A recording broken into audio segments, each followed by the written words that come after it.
Fala pessoal, sejam muito bem-vindos a mais um podcast aqui da Missão Atos 4. Eu sou o Gustavo Sato e hoje nós temos dois convidados muito especiais para trabalhar com a gente. É a Cláudia e o pastor Fernando. Tudo bem, pessoal? Olá, pessoal. Muito bom, tudo jóia, graças a Deus. Olá, boa tarde para todos, boa noite, bom dia. Prazer estar aqui com vocês. É isso aí. E o tema que a gente vai tratar hoje, pessoal, é sobre família, né? Um texto base nosso que a gente vai começar trabalhando é Josué 24:15. O texto fala assim pra gente: Se, porém, não lhes agradar servir ao Senhor, escolham hoje quem irão servir, se aos deuses que os seus antepassados serviram, além do Eufrates, ou aos deuses dos amorreus, em cujas terras vocês estão vivendo. Mas eu e minha família serviremos ao Senhor. Né? Então, a gente começa com a primeira pergunta ali, né? A família foi um projeto de Deus? Ou aconteceu? Ou como que é isso? A gente deve entender a família. É um projeto de Deus ou algo que aconteceu por acaso? Legal. Eu acho que é muito importante, Gustavo, que a gente tenha em mente que a família foi algo pensado pelo Criador. Ela não é fruto do acaso, ela não é fruto daquilo que a gente imagina de acidente, da construção da humanidade. Não, o Criador, a família surge no pensamento do Criador. É muito legal a gente pensar e recorrer a algumas metáforas da atualidade, né? Quando você pensa em algumas coisas legais que existem hoje, como a construção de grandes projetos como a Apple, grandes marcas de tecnologia, você sempre quer descobrir quem foi que pensou isso aí, né? Sim. E quando a gente pensa em família, a gente precisa trazer à memória que isso também não foi um acidente, foi algo pensado, projetado pela pessoa do nosso Deus. Legal. Quer complementar alguma coisa com a gente, Cláudio?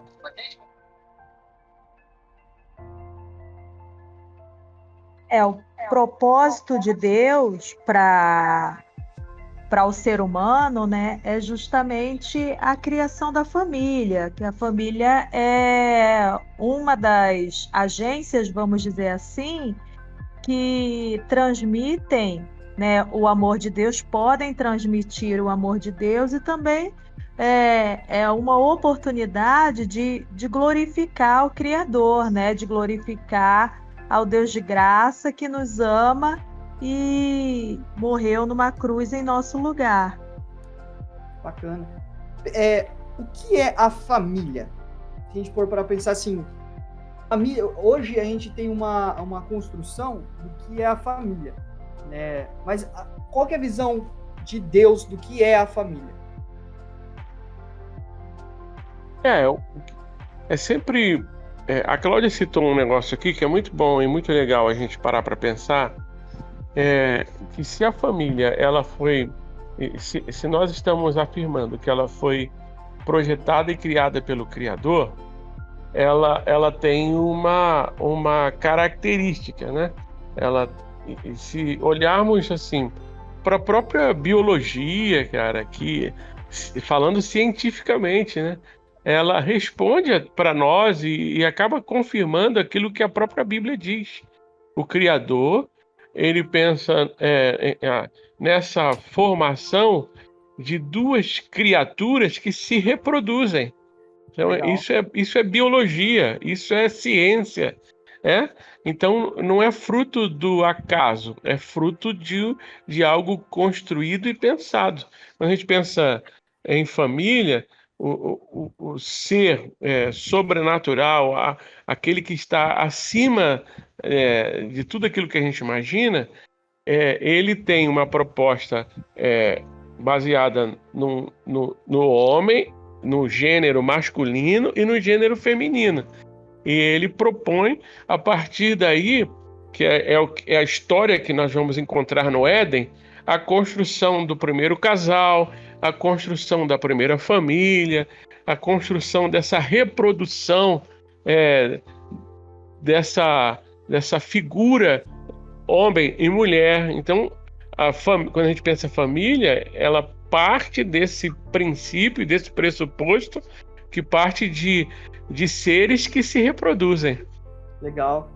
É bem interessante nós observarmos, né, que a própria criação da família, da parte de Deus, é um ato gracioso, porque a família, quando Deus pensa na família para o ser humano, para o primeiro homem, criando a primeira mulher, e depois, né, partindo aí para as outras famílias, para os descendentes, Deus ele pensa em suprir uma necessidade emocional para o ser humano.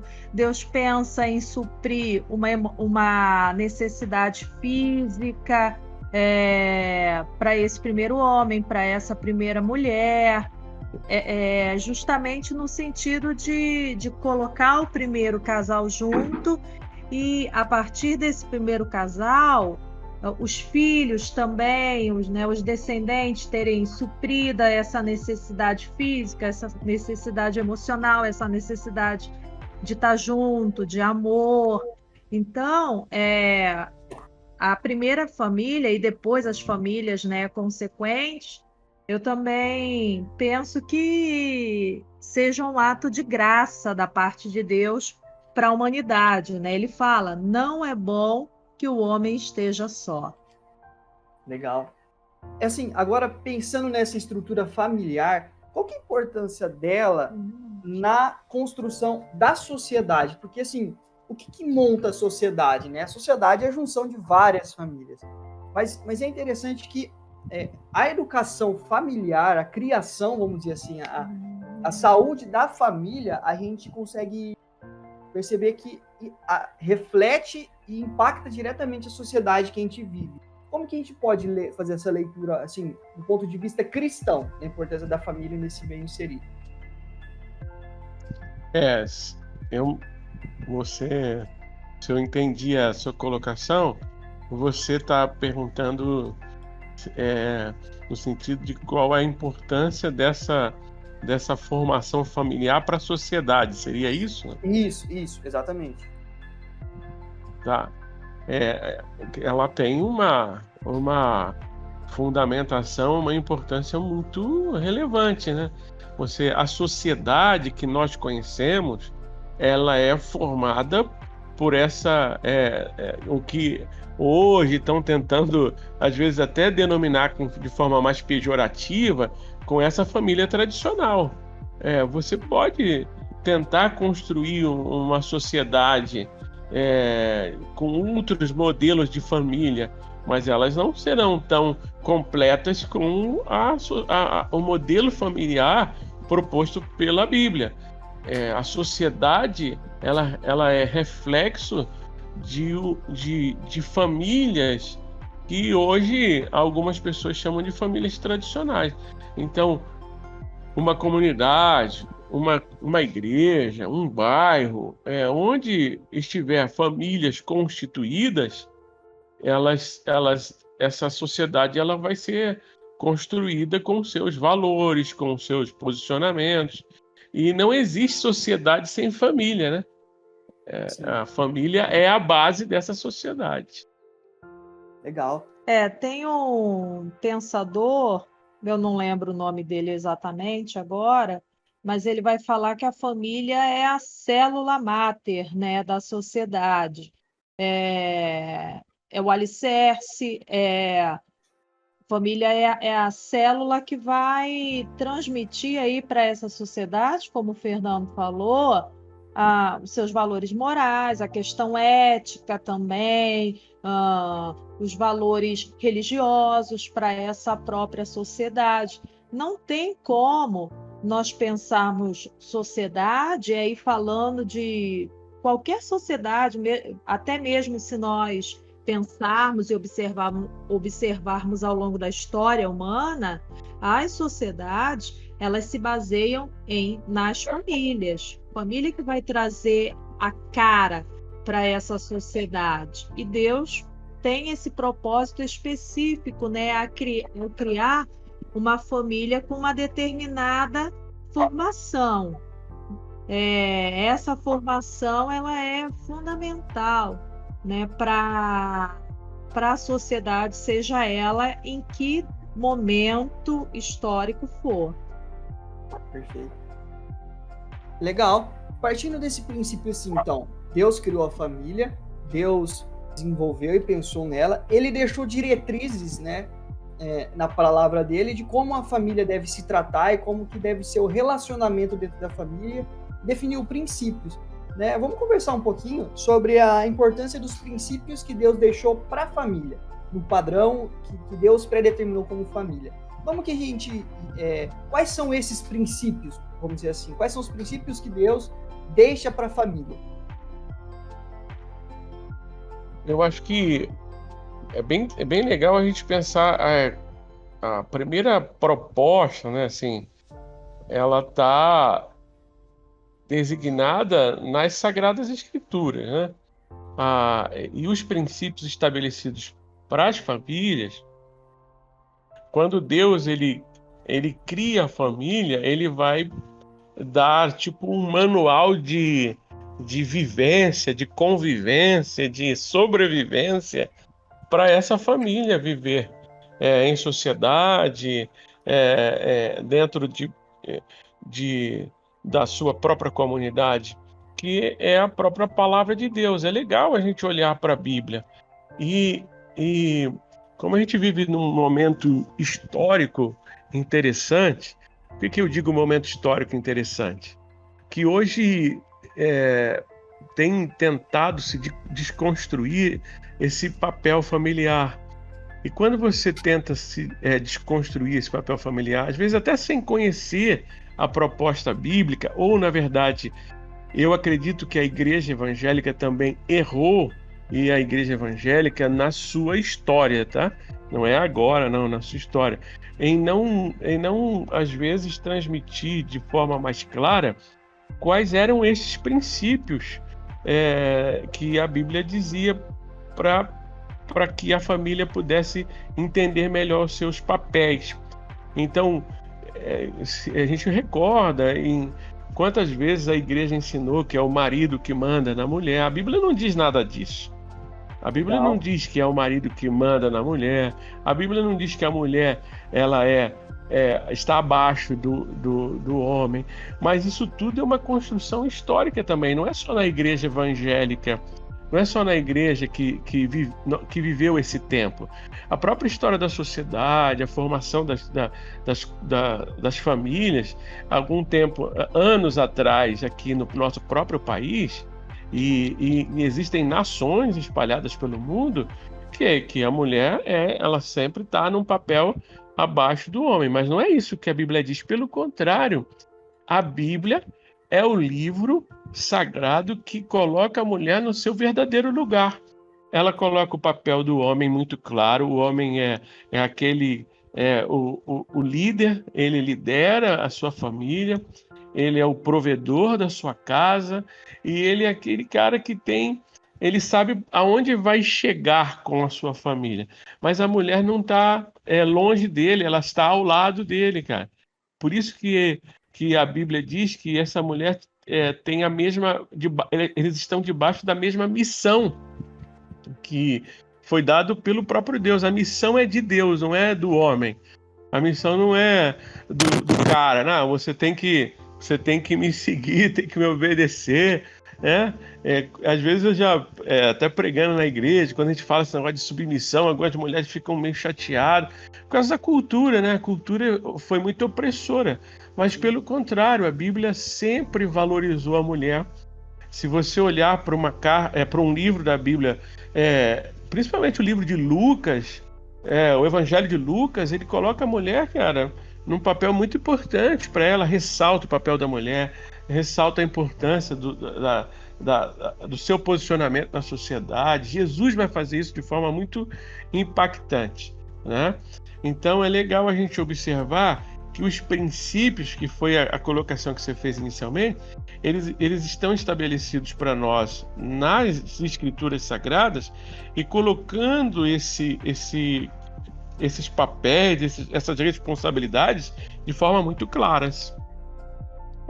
E pensando aí nos princípios que a palavra de Deus coloca, né, para a família, e aí falando até especificamente nessa questão do homem e da mulher, uma coisa muito interessante, que o que fica claro nesse papel aí específico para o homem e para a mulher com relação à família é a questão da parceria, é a questão do companheirismo, né? O casal, essa primeira família, ela está ligada por esse também companheirismo, pela questão do respeito um pelo outro, né? O homem tem as suas especificidades, a mulher também tem as suas particularidades, mas a questão do respeito, o sentimento de companheirismo, de desejo de estar junto,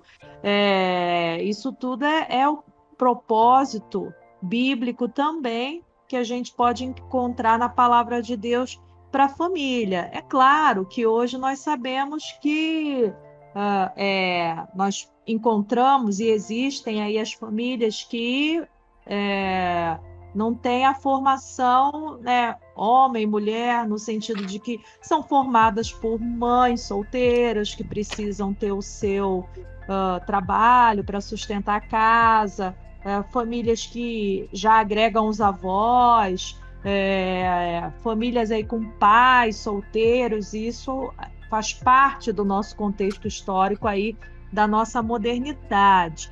Mas mesmo nesses casos específicos, né, nós podemos observar a importância aí dessa família estar também vivendo debaixo aí do senhorio de Cristo, né? Gustavo, eu só posso fazer um pedacinho? Claro. Eu acho que eu comecei a falar e deixar claro, né? Na Bíblia, sujeição sujeição, quando a Bíblia fala em Efésios, né, que as mulheres devem estar sujeitas ao seu marido como ao Senhor. É legal que o texto diz, cara, ele vai fazer uma comparação, que a mulher está debaixo do mesmo propósito, da mesma missão que o homem, porque ela entende que ela faz isso com Deus. Olha que interessante. O papel do marido está muito relacionado à pessoa do Criador. Então, o mesmo amor que a mulher tem pelo Senhor da vida dela, o mesmo amor que a submissão que ela tem a Deus, ela tem isso como marido. Mas espera aí, como é que uma mulher vai ter isso com o marido se ele não a ama, se ele não a respeita, se ele agride essa mulher, se ele verbaliza coisas que ofendem essa mulher? Você acha que ela vai ter essa mesma paixão que ela tem por Deus, por esse cara? De forma alguma. Então, é muito importante a gente entender que a comparação que a Bíblia faz esse princípio é que a mulher se sujeita a Deus porque ela sabe que Deus a ama. Ela se sujeita a Deus porque ela sabe que Deus a respeita.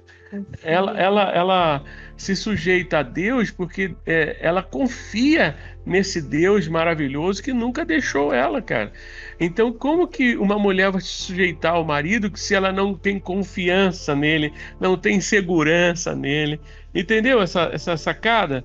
Muita gente aproveita isso hoje para dizer que a mulher tem que ser submissa, mas o cara, ele não representa Cristo na vida dessa mulher.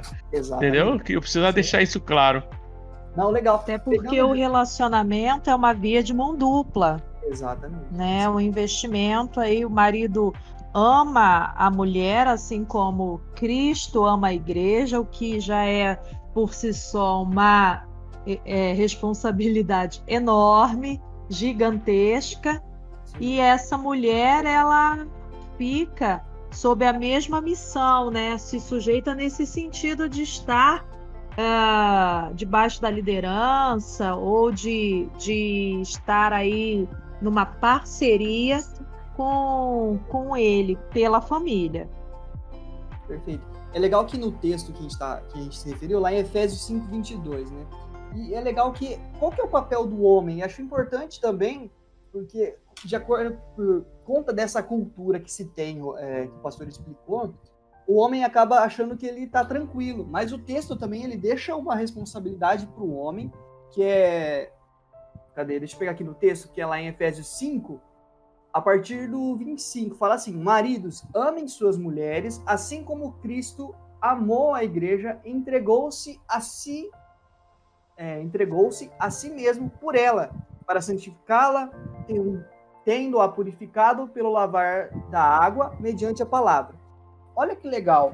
Queria que eu ouvisse do pastor e da Cláudia, qual que é a função do marido no sentido de se sacrificar pela esposa? Eu acho importante a gente deixar bem definido também esse papel do homem, porque às vezes o papel que se tem quando a pessoa fala disso e vai criticar muitas vezes esse texto, ele não entende essa parte que o marido tem uma responsabilidade, né? E é papel do homem assumir essa responsabilidade também. Ah, legal. Isso deixa claro, Gustavo, essa colocação do texto de Efésios 5, verso 25, que diz que Cristo amou a igreja. Olha que legal. Então, qual é o papel do homem em relação à sua esposa e à sua família? Aqui muito direcionado à sua esposa. Olha que a Bíblia está dizendo, ele amou. Então, o amor na Bíblia não é apenas um sentimento hollywoodiano, esse negócio de Titanic, esse negócio de que... Não, o amor é um compromisso mais profundo, uma aliança mais profunda. É tão profundo que a Bíblia diz que é um amor sacrificial. Olha que interessante. E o amor sacrificial, ele é um amor de entrega. É um amor que eu me entrego para o outro no sentido de cooperar, do que a Cláudia falou anteriormente, de parceria, de apoio, de motivação. Tem muitos maridos que não apoiam as esposas a estudarem, a crescerem, a se desenvolverem. E pelo contrário, cara, ele não abençoa a esposa, ele não tem essa paixão de ver a sua família se desenvolvendo. Então, às vezes, o homem, ele não compreende essa questão porque ele não tem referência a Cristo, entendeu? Sim. A referência de amor que muitos homens, cara, eles acabam tendo não é Cristo. Porque se fosse Cristo, nós iríamos, em primeiro lugar, entender que o nosso relacionamento com a esposa é um relacionamento baseado em uma aliança, então é em compromisso. Então eu tenho um compromisso com a Cláudia, eu tenho um compromisso com ela diante de Deus, e esse compromisso requer de mim, às vezes, sacrifício, requer de mim entrega, requer de mim, às vezes, o apoio, a motivação, e isso tudo é importante para a pessoa, né, que está do meu lado, que é, no caso, a Cláudia. E naquela palavra anterior que nós falamos, por que a Cláudia entende, compreende que ela e aí ela sente prazer nessa submissão como ela tem ao Senhor, porque ela encontra no marido, no Fernando, segurança, amizade, sacrifício. Por isso que ela se submete, né, nesse conceito de estar debaixo da mesma proposta. Sim. Agora, pensando nisso também, agora pensando na tratativa com o filho, que a Bíblia também deixa uma orientação para os filhos, no sentido pais e filhos e pai, né? Hoje eu sou apenas filho, mas o pastor Fernando e a Cláudia, eles estão no papel de pai. Como que é o papel de pai para com o filho e como o filho para o pai também, pastor? Legal. Eu vou comentar um pouquinho, depois eu passo para a Cláudia fazer um comentário maior. Só Perfeito. queria iniciar o seguinte: Efésios capítulo 6 tem um princípio fundamental em relação à referência. Pai é referência para os filhos. Não tem outra coisa. Pai não adianta você tentar transferir, né, cara, responsabilidade, mas o pai é referência para os filhos. Um dos princípios que mais me chama a atenção no texto de Efésios, capítulo 6, é que a ideia é de que os pais não devem irritar os filhos. O que irrita um filho, né? O não compromisso que esse pai tem em cumprir a sua palavra e ser referência para esse filho. Então, é basicamente isso, né? Então, meu pai exige uma coisa, mas ele não é referência para a minha vida. Essa é a questão. A Cláudia comenta mais, hein? Pensando aí nesse capítulo, né, de Efésios 6, a palavra aí direcionada mais especificamente para os pais, dentro dessa questão da referência, é muito interessante a gente observar também o seguinte, que esse pai ou essa mãe, além de referência, eles são também o suporte emocional para esses filhos. O pai e a mãe é que dá o norte religioso, o norte moral, é aquele capaz de impor limites também aos filhos no crescimento, no decorrer aí do crescimento das crianças. Tanto que a gente pode observar a maioria, praticamente 100% dos estudos na área da educação vai mencionar a grande importância dos pais como exemplo, como referência, como suporte, como apoio, como aquele que dá educação, assim, falando de uma forma bem geral. E aí, pensando nessa orientação de Paulo, né, para os pais não irritarem os seus filhos, o que acontece? Os pais irritam seus filhos quando eles não impõem os limites. Os pais acabam irritando os seus filhos quando não ensinam a base moral, a base ética para os seus filhos também. Então, nós podemos observar que esse princípio bíblico ele é bem mais amplo no caso do papel do pai e da mãe do que nós às vezes imaginamos numa primeira lida, né, dele. Sim. No caso do filho, né? A Bíblia também deixa uma orientação para o filho, que é filho, honra teu pai e tua mãe, né? Para que a gente obedeça também aos pais. Isso é muito importante. Porque, assim, é legal para quando o filho, né, o jovem está lendo a Bíblia estudando, a importância de se obedecer ao pai e à mãe, né? Queria que vocês comentassem qual que é os benefícios que a obediência ao pai e à mãe trazem para a vida de uma criança, de um pré-adolescente, e até depois de velho, entre aspas, e assim, né? E uma coisa importante, Gustavo, essa questão, né? A referência de papéis bem claros dentro da nossa casa é muito importante. Papel masculino, papel feminino, papel da responsabilidade, papel da submissão. Cara, é muito difícil a gente entender assim, os filhos vão respeitar os seus pais se eles não conseguem enxergar esse clima de respeito em suas referências. Então, eu preciso, em primeiro lugar, como a nossa palavra agora é relacionada aos filhos, eu preciso, em primeiro lugar, entender que tem crianças que eu crio, que são os meus filhos, que estão olhando para o meu comportamento, né? Então, eu vou querer que eles me respeitem, eles me ouçam, mas como que é isso nessa formação, nessa criação? Então é legal. E é importante que os filhos também compreendam a partir da referência dos pais.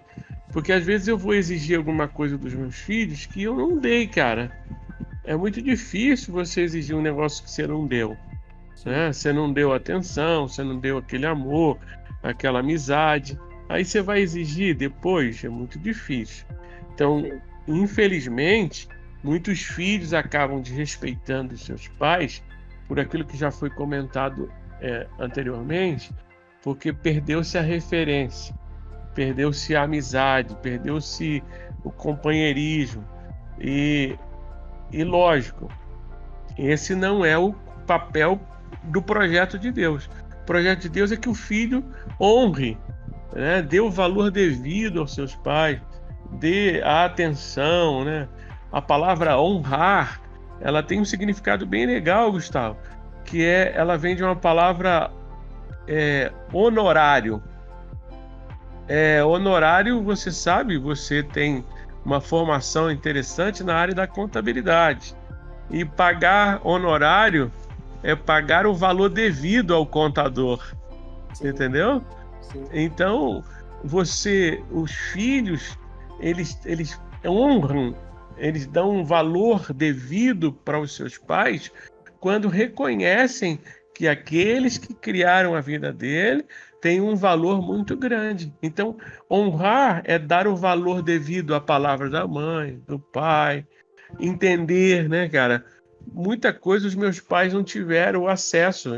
Tem muitas coisas que meus pais foram ignorantes. E hoje eu entendo mais, cara.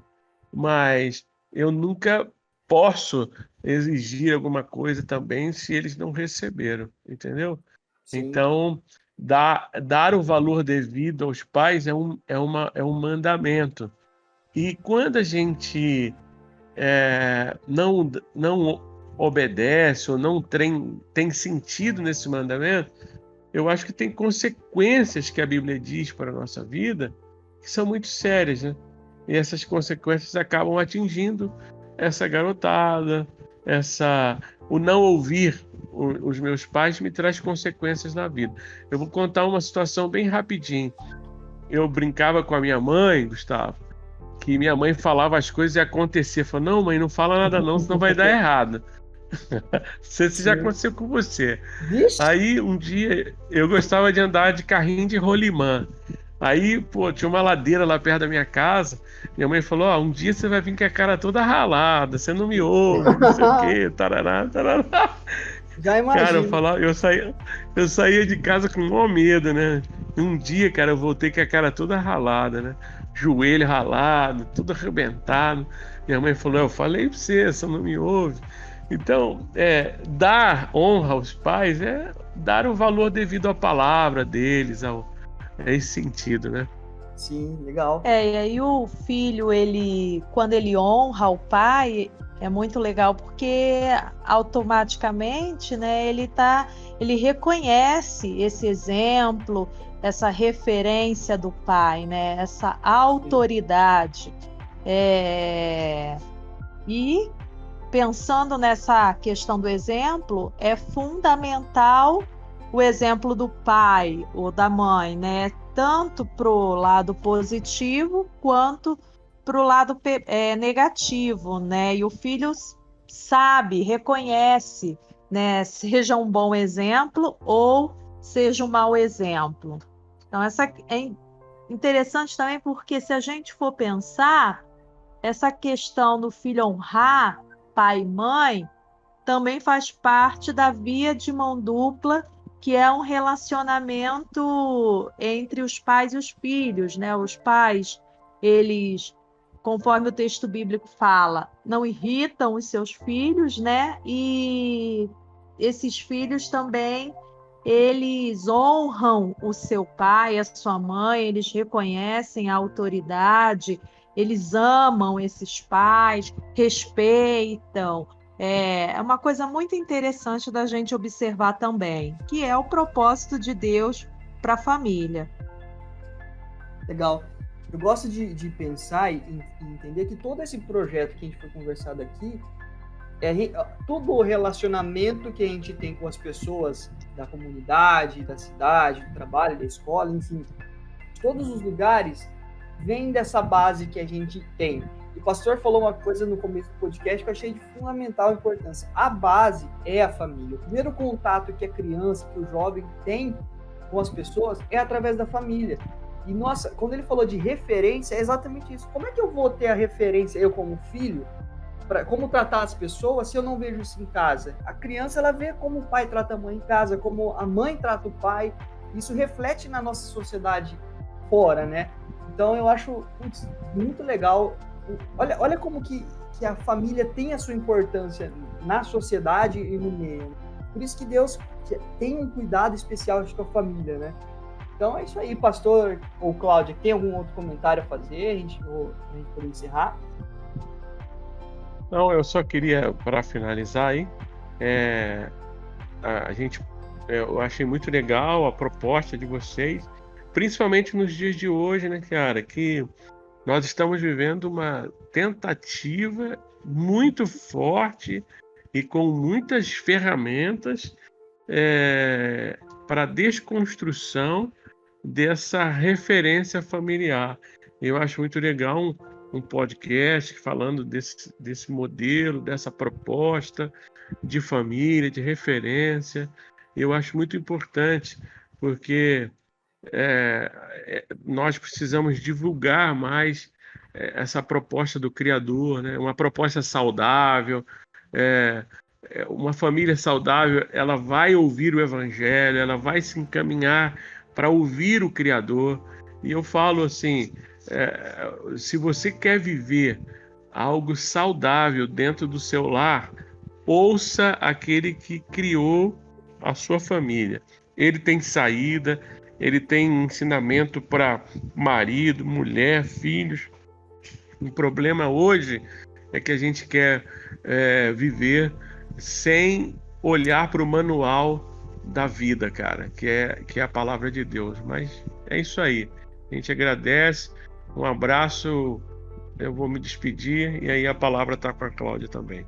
Valeu, pastor. Eu também gostaria de parabenizar vocês, né, pela iniciativa de estar falando de um tema tão importante no momento que a gente vive, que é a família, né? O propósito de Deus para o ser humano.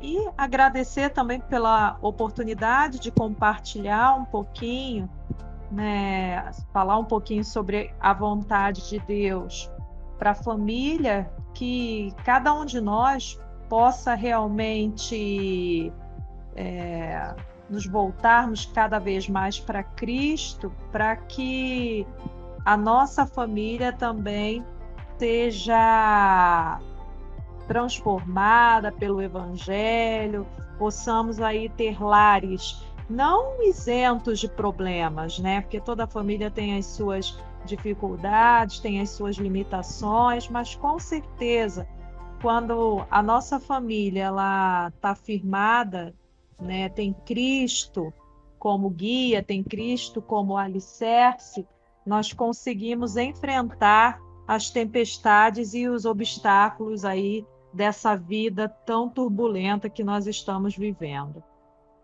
Gustavo, legal o seguinte, só para terminar, não existe família perfeita, cara. Não existe. Depois da queda, Adão e Eva, nós estamos manchados e deformados pelo pecado. Nós só vamos encontrar essa reorganização familiar, essa reorganização do papel masculino, feminino, o papel dos filhos, quando nos voltarmos para o Evangelho. Beleza? Beleza, perfeito. É isso aí. Pessoal, muito obrigado. E a gente encerra aqui mais um podcast da Missão Atos 4. Um grande abraço. Valeu!